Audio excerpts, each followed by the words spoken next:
I'm very curious about the implications of AI in our social media platforms and in our general information gathering. We are at a point where it is difficult to believe what you see. There's so much manipulation. On the new TikTok, we're seeing some editing that's happening in real time with people's videos. When they upload them, things are being interestingly censored. But one thing I want to propose. Well, first of all, I think that AI can be a really powerful tool. It can be a tool that really supports humanity in meaningful ways. And like any other tool, it can be weaponized against us. So we can have the use of AI for the manipulation of propaganda, for the manipulation of opinion, etc.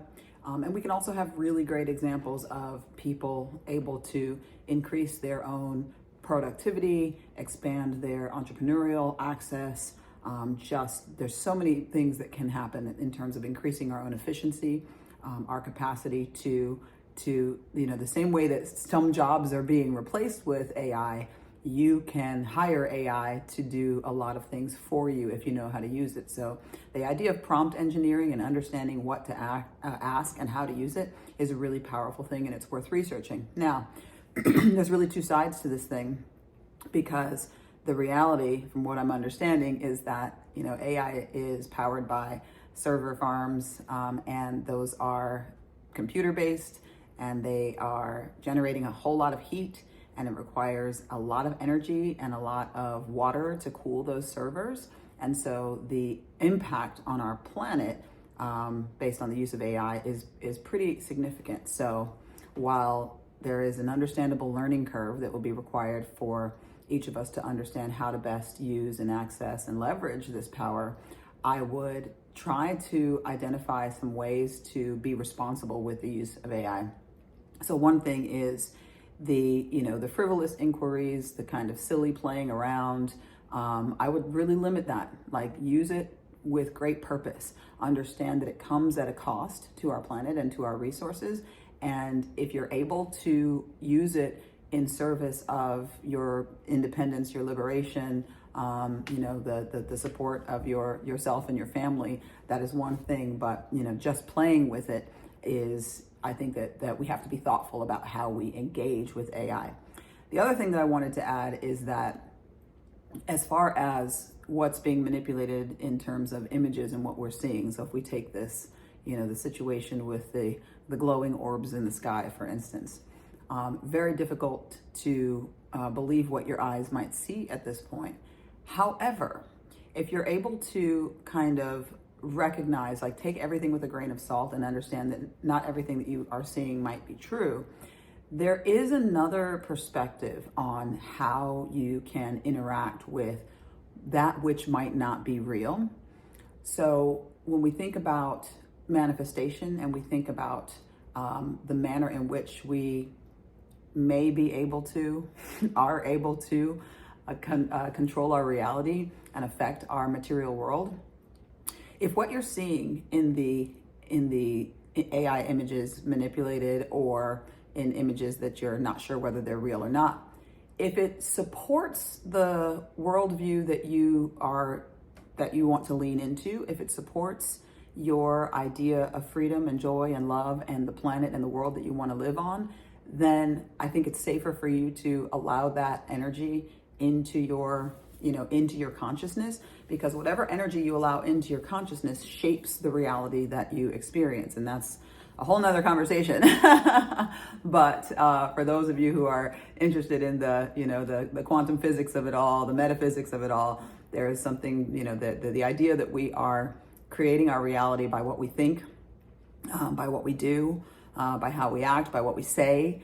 These things are being increasingly proven by science. The whole idea of a unified field of consciousness that we're tapping into kind of speaks to that a little bit like the simulation theory, right? For all intents and purposes.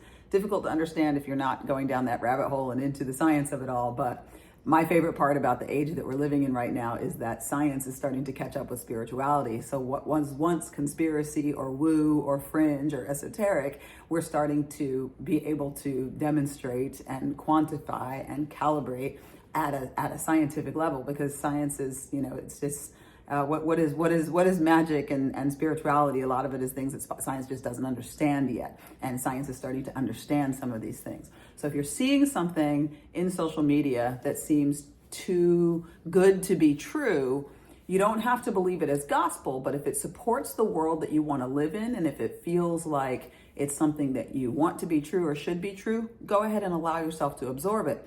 And the opposite is also true. If you are seeing things in media, whether they are manipulated by persuasive propaganda or AI, AI renderings, if it makes you fearful, if it is representative of a world that you do not want to live in, eject it from your field. Eject it from your reality. Do not accept it, whether it is verifiable fact or not.